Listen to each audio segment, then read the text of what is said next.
हाँ तो भाई दोस्तों, आप सभी का आपकी अपनी फिर से एक और नई क्लास में स्वागत है। तो दोस्तों, आज की हमारी क्लास रहने वाले हैं कि जो राजस्थान बीएसटीसी इंपॉर्टेंट क्वेश्चन देख रहे थे साथियों, उसी से जुड़ी इंपॉर्टेंट क्लास रहने वाली है। तो हम देख रहे थे साथियों कि जो 40 क्वेश्चन रहते हैं, हम रोज़ 40 क्वेश्चन देखते हैं बीएसटीसी से रिलेटेड। तो आज भी हम बीएसटीसी से संबंधित पूरे 40 क्वेश्चन देखेंगे साथियों। बहुत ही इंपॉर्टेंट रहने वाले हैं, पूरी व्याख्या के साथ देखेंगे साथियों। बहुत ही नज़दीक आती जा रही है बीएसटीसी की जो परीक्षा है साथियों, वो है आपकी 30 जून को। कब है? 30 जून को होगी और बहुत ही नज़दीक आ चुकी है। आपके 10-15 दिन शेष बचे हैं, इसलिए आपसे एक निवेदन है कि आप क्लास है वो बहुत अच्छी तरीके से वो धीरे धीरे और बहुत बेहतरीन तरीके से देखें साथियों, क्योंकि बहुत बेहतरीन तरीके से अभी क्लास हो जाएगी। हर दिन आपको 5 बजे इसी यूट्यूब चैनल पर हर प्रकार की क्लास देखने को मिल जाएगी। और अभी हम चर्चा कर रहेंगे बीएसटी से जुड़े इंपॉर्टेंट क्वेश्चन। तो शुरू करते हैं वीडियो को। वीडियो शुरू करने से पहले आपसे एक छोटी सी रिक्वेस्ट है साथियों कि आप अपनी क्लास को एक बार शेयर कर दें और लाइक कर दें, शेयर करें और अपने यूट्यूब चैनल को भी सब्सक्राइब जरूर करें, ताकि सभी नोटिफिकेशन आप तक पहुँच जाए और बीएसटी से रिलेटेड सभी महत्वपूर्ण प्रश्न आपसे न छूटे और आप उन्हें देख सके। ओके साथियों, तो आज का हमारा पहला प्रश्न रहने वाला है कि हमार मदमदन नामक रचना किसके द्वारा रचित है। क्या? दोबारा सुनो कि हमार मदमदन नामक रचना किसके द्वारा रचित है साथियों। तो इसका उत्तर हो जाएगा जयसिंह सूरी। क्या नाम है? जयसिंह सूरी के द्वारा हमार मदमदन नामक पुस्तक की रचना की गई है साथियों। बिल्कुल करेक्ट आंसर हो चुका है, बिल्कुल बेहतरीन तरीके से। अगला है कि राजस्थान के किस जिले की थेवा कला प्रसिद्ध है। क्या है? राजस्थान के किस जिले की थेवा कला प्रसिद्ध है? तो प्रतापगढ़ में। कौन से? प्रतापगढ़ में। क्लियर हो जाए।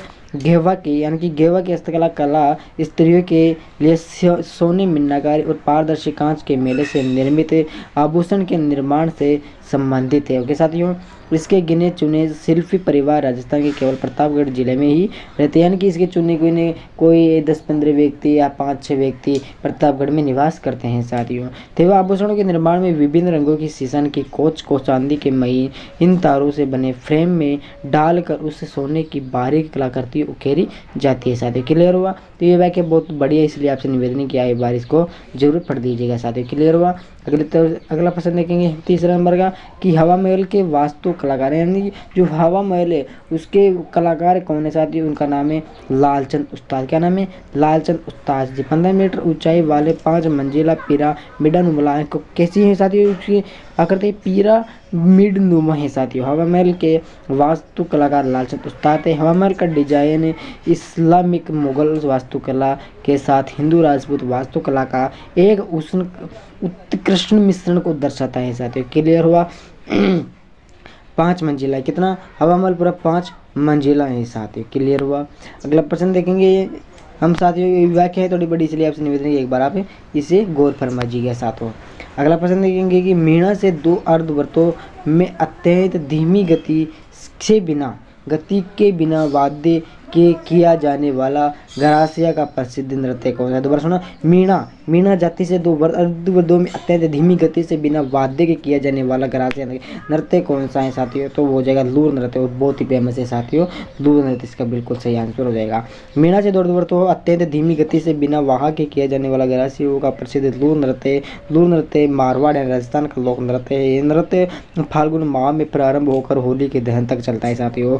ये नृत्य राजस्थानी महिलाओं द्वारा किया जाता है। राजस्थानी महिलाओं द्वारा किया जाता है। फाल्गुन के महीने से शुरू होता है और होली जो जलती है तब उससे बंद होता है साथियों। अगला क्वेश्चन देखेंगे 5वां नंबर का। वो कोई दिक्कत वाली बात नहीं है, 2 बार कोई आ चुका है। अगला प्रश्न देखेंगे 6 नंबर का है कि नींबू किसो क्या है? नींबू कशुम्बो रिडमल मधुकर एक तमिये महल कोचिबो राणो बीजा सोरठ आदि क्या है साथियों? तो साथियों ये एक लोकगीत है। क्या है? ये सब एक लोकगीत में आते हैं साथियों, और ये लोकगीत है साथियों। नींबू कसुम्बो रिडमल मधुकर एक थमी ई महल कोचिम्बे राणो बीजा सोरठ आदि लोकगीत में आते हैं साथियों। बिल्कुल सही आंसर बता रहा हूँ, बहुत शानदार क्वेश्चन है साथियों ये।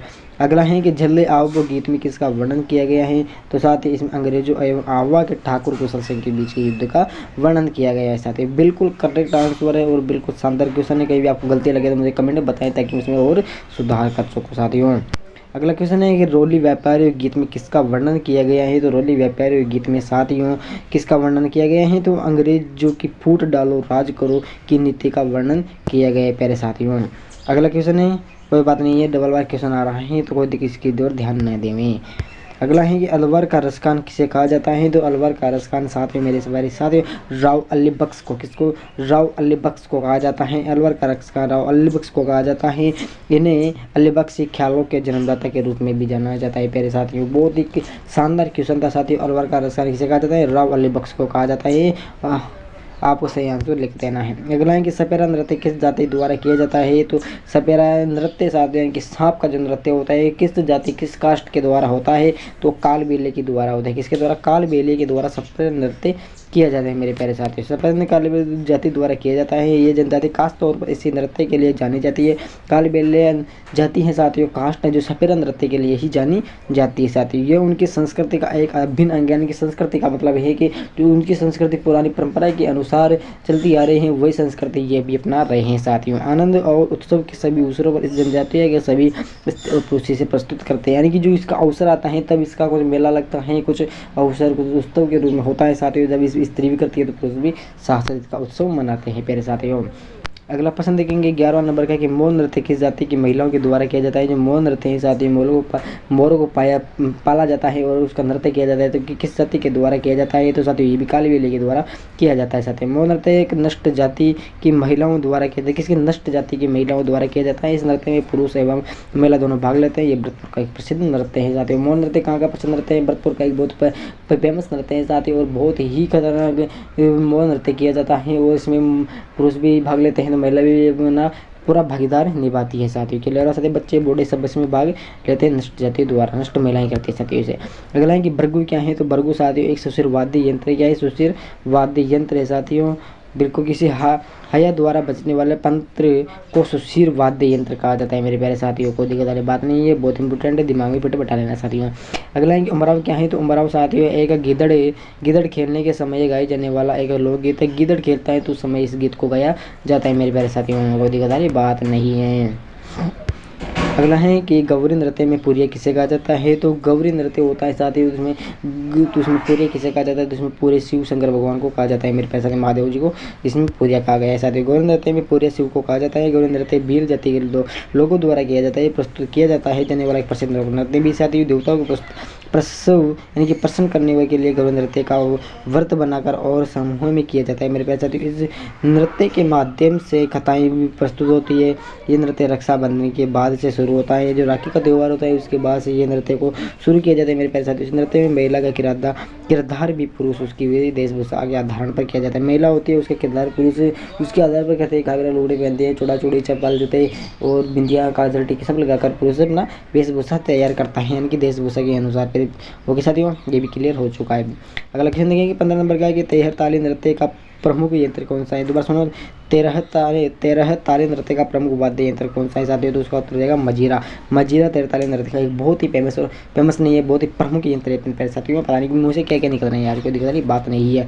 तेरह ताली नृत्य राजस्थान के प्रसिद्ध क्या है। तेहर ताली नृत्य राजस्थान के प्रसिद्ध लोक नृत्यों में से एक है मेरे प्यारे साथियों, जो बैठा कर किया जाता है, कि जो कि बैठा कर बैठ कर किया जाता है। ये नृत्य कम्हा जाति के यानी कम्हा जाति के लोगों द्वारा किया जाता है। इस नृत्य में महिला अपने हाथों में पैरों में शरीर के 13 स्थानों पर मंजीरें बांध लेती है मेरे पास साथियों। कमर हो गया, हाथ हो गए, पैर हो गए, इस प्रकार से 13 स्थानों पर बांध लेती है। मुझे इतना पता नहीं है। तेहर ताली नृत्य करने वाली महिलाओं दोनों हाथों में बंधे मंजीरे को गीत की ताल व लय के साथ तेज गति से शरीर में मंजीरों द्वारा प्रहार करते हुए भिन्न भाव भगवाएं प्रदर्शित करती है मेरे प्यारे साथियों। इस गीत के समय ये पुरुष तदुर की तान पर रामदेव जी की भजन भी गाते हैं और महिला डांस करती है, मजीरा बजाती है। इस प्रकार से इस तेहर ताली नृत्य का बहुत ही फेमस है मजीरा है प्यारे साथियों। अगला है 16वां कि भवानी नाट्यशाला कहाँ पर स्थित है मेरे प्यारे साथियों। ये झालावाड़ में स्थित है। कहाँ पर, झालावाड़ में भवानी नाट्यशाला स्थित है मेरे प्यारे साथियों। एक बार इस कोई दिक्कत नहीं, बात आ गई, कोई दिक्कत छोड़ो उसको।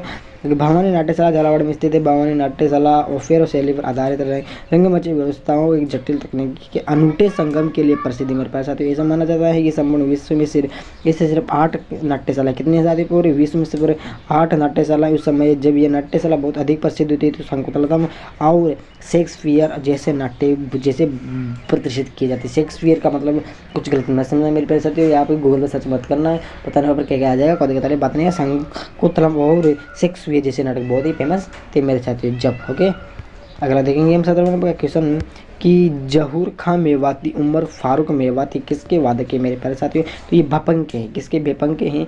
तो जहूर माँ मेवाती उमर फारूक मेवाती भपंग के वादे के भप्पर वाद एक वाद्य यंत्र मेरे पास, तो और मत समझना, एक बहुत वाद्य यंत्र मेरे प्यारे साथियों। डमरू की आकृति से मिलता जुलता है ये वाद्य यंत्र। तबू तुबे से बनता है। किस तरह? तुबे से।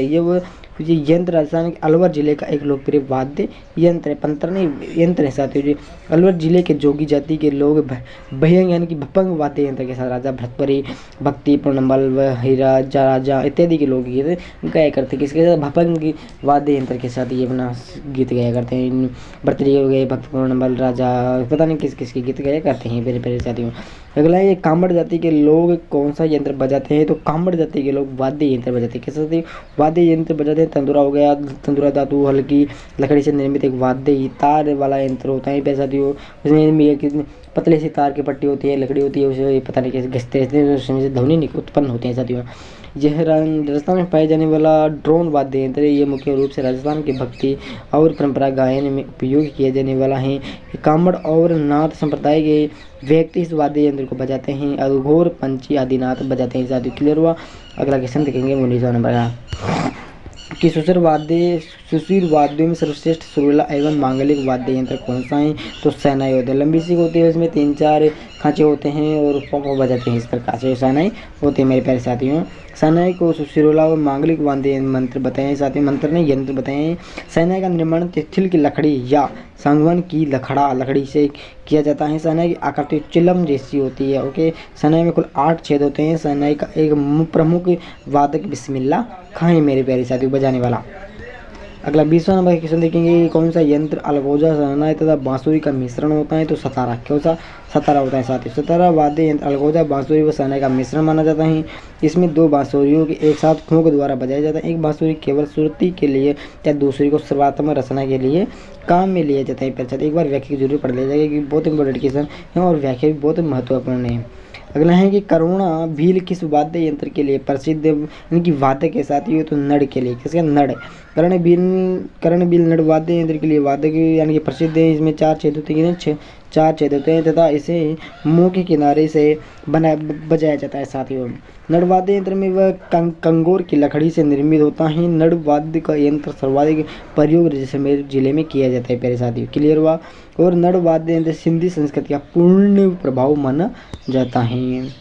अगला क्वेश्चन देखिए, बहुत शानदार क्वेश्चन है कि राजस्थान का राज्य गीत कौन सा है? बहुत शानदार, बहुत मस्त क्वेश्चन है। तो केसरिया बलम, वाया में केसरिया बलम में से है ना, वो हमारे राजस्थान का एक राज्य गीत है साथियों। राजस्थान का राज्य गीत केसरिया बलम पधारो हमारे देश है।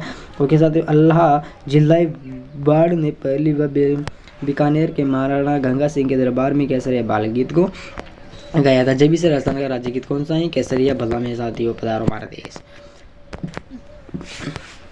23 नंबर का क्वेश्चन है कि प्रदेश में सुखद वर्षा की कामना के लिए जयपुर में कौन सा कार्यक्रम आयोजित किया जाता है?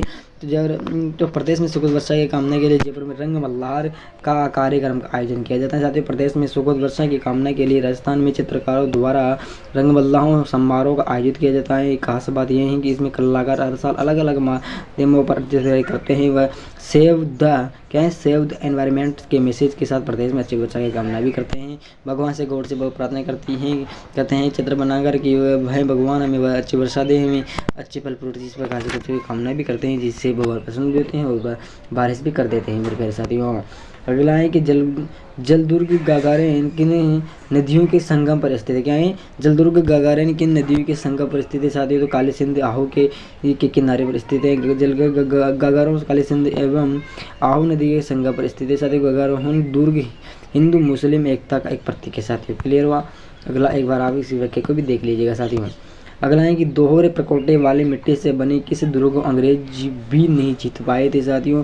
तो उसका नाम है भरतपुर का दुर्ग। ओके साथियों, दोहरे प्रकोटे वाले मिट्टी से बने भरतपुर के दुर्ग को अंग्रेज भी जीत नहीं पाए। इस दुर्ग का निर्माण भरतपुर के जाट वंश के कुंवर महाराज सूरजमल राठौड़ जी ने किया था। 19 फरवरी 1733 ईस्वी में करवाया था। यह भारत का एकमात्र अजय दुर्ग था जिसे अंग्रेज भी इसको जीत नहीं पाए थे, क्योंकि यहाँ के महाराजा जाट थे और महाराजा सूरजमल थे। बहुत ही खतरनाक, बहुत ही बड़े ऊंचे वाले, बहुत ही मोटे थे साथियों। अगला क्वेश्चन है कि आइसलैंड पैलेस के नाम से किसे जाना जाता है साथियों। तो आइसलैंड पैलेस के नाम से साथियों जल महल को जाना जाता है। आइसलैंड पैलेस के नाम से जल महल को जाना जाता है। जल महल जयपुर के मानसागर झील के मध्य प्रसिद्ध ऐतिहासिक कार महल है साथियों, अरावली पहाड़ियों के गर्भ में स्थित है साथियों। क्लियर हुआ, ये भी खत्म हो चुका है क्वेश्चन। अगला क्वेश्चन देखिएगा 27 नंबर का कि तिमणिया पहना जाता है। तो तिमणिया साथियों महिलाओं के गले, महिला द्वारा गले में पहने जाते हैं। तिमणिया हो गए राजस्थानी महिलाओं के गले में पहना होता है साथियों, में भी नहीं चलता क्या होता है। अगला है कि धेदड़ आभूषण पहना जाता है। तो धेबड़ साथियों स्त्री के पैरों में, यानी कि तेचड़ आभूषण स्त्री के पैर में पहना जाता है मेरे प्यारे साथियों। अगला क्वेश्चन है कि ओढ़नी राजस्थान की किन स्त्रियों की लोकप्रिय वेशभूषा है। तो आदिवासियों जो की महिला होती है उसकी ओढ़नी राजस्थान की बहुत ही फेमस वो है साथियों। तारा भात की ओढ़नी आदिवासी स्त्रियों की लोकप्रिय ओढ़नी, इसमें जमीन भूरी लाल तथा किनारों का चौड़ा काला षटकोणी आकृति वाला तारों जैसा होता है प्यारे साथियों। अगला क्वेश्चन देखेंगे हम 30वां नंबर का है कि राजस्थान महिलाओं के गहनों का सिर के पैर तक का सही क्रम क्या है साथियों। तो हो जाएगा भोर, नथ, बिंदिया, टिड्डी, भलको, चूमा, गल पटिया, कड़ला, इस प्रकार से हो जाएगा पैर तक। फिर साथियों के कंप्लीट होगा। अगर 31वां क्वेश्चन है कि डॉक्टर चाप नामक आभूषण पहना जाता है। तो साथियों ये एक नाक में पहना जाता है। किसमें? नाक में पहना जाता है। चौप नामक आभूषण नाक में पहना जाता है, आप पैरों में समझ लेना। गले में बांधे जाने वाले देवी देवता की प्रतिमा को क्या कहते हैं साथियों। तो उसमें नावा कहते हैं। नावा बच्चों के गले में बांधे जाने वाला देवी देवताओं की प्रतिमा की वो है साथियों, क्या है? कुछ नहीं है। अगला है निम्न में से महिलाओं पैर में क्या पहनती है। निम्न में से महिला क्या पहनती है पैर में। तो आंवला, कटला, लंगर, छड़ यह महिलाएं पहनती है मेरे प्यारे साथियों। अगला 34वां क्वेश्चन देखेंगे कि निम्न में से मेघ हैं। तो निम्न में से मेघ क्या है। तो साथियों हो जाएगी मेघ दांत के आभूषण चुंब पहनते। मेघ दांत के आभूषण चुंब का एक ही प्रकार जिसे स्त्री पुरुष दांत में पहनते में भी नहीं जानता कि क्या होता है, दांत में क्या पहना जाता है। अगला है कि हादरो, झादरो, केवली व तांतणियों किस अंग से संबंधित है साथियों। तो गला से। किससे? गला से। हादरो, झादरो, केवती, तांतणियों, पचलड़ी, सुदी, हाली व तिंतणियाँ आदि स्त्रियों के गले में धारण करती है। पता नहीं नाम कैसे खतरनाक आ रहे हैं इसमें। तो अगला क्वेश्चन है कि निम्नांकित में से पुरुषों द्वारा पहने जाने वाला आभूषण कौन सा है। तो मुर्गियाँ साथियों जो कानों में पहनते हैं। किसको? मुर्गियाँ। मुर्गियाँ एक प्रकार की बोली जाने वाले पुरुष कान में पहनते हैं साथियों। क्लियर हुआ, कान में पहनते हैं मुर्गियाँ। सटका शरीर के किस अंग का आभूषण है। सटका मटका नहीं है, शरीर सटका शरीर के किस अंग का आभूषण है साथियों। तो साथियों हो जाएगा कमर का। किसका हो जाएगा? कमर का हो जाएगा। सरका नामक आभूषण स्त्रियों कमर में पहनती है मेरे प्यारे साथियों। अगला 38वां क्वेश्चन की कांकुरु, डरगनियों, तड़गल्ली आदि आभूषण किस अंग में पहने जाते हैं साथियों। तो ये पुरुषों के द्वारा पैर में पहना जाता है साथियों। पुरुषों के पाँव में पहने जाने वाले आभूषण टोटर, छलकड़ा, बेड़ी, पगड़ी आदि इसमें से एक भी नहीं पहने मैंने तो न देखा, पता नहीं देखा भी होगा तो नाम नहीं जानता होगा। अगला आएंगे टोटर आभूषण क्या है। तो टोटर आभूषण होता है साथियों पुरुषों के पैर का आभूषण, पुरुषों के पाँव में पहने जाने वाला आभूषण टोटर, छलकड़ा, बेड़ी, पगड़ी पता नहीं क्या है, इस प्रकार से होता है मेरे प्यारे साथियों। अगर last and final question 40 number का कि बंगड़ी आभूषण में पहना जाता है। तो हाथ में साथियों बंगड़ी पहना जाता है, कोई दिक्कत वाली बात नहीं है। गोल गोल होता है, उसको महिलाएं पहनती हैं, जो बूढ़ी होती है ज़्यादा पहनती है बंगड़ी को। क्लियर साथियों, तो हमारे पूरे 40 क्वेश्चन कंप्लीट हो चुके हैं। बहुत इंपॉर्टेंट क्वेश्चन है साथियों। राजस्थान में कला एवं संस्कृति से रिलेटेड टॉपिक दूसरा था। यदि कुछ प्रश्न और मिलेंगे यदि मैं आपको और बताऊंगा, यदि नहीं मिले तो कुछ और टॉपिक बात करेंगे साथियों। क्लियर, तो हम कल और नए प्रश्नों के साथ मिलेंगे, नए उल्लास और दोस्त के साथ। अभी दोस्तों जय हिंद, जय भारत।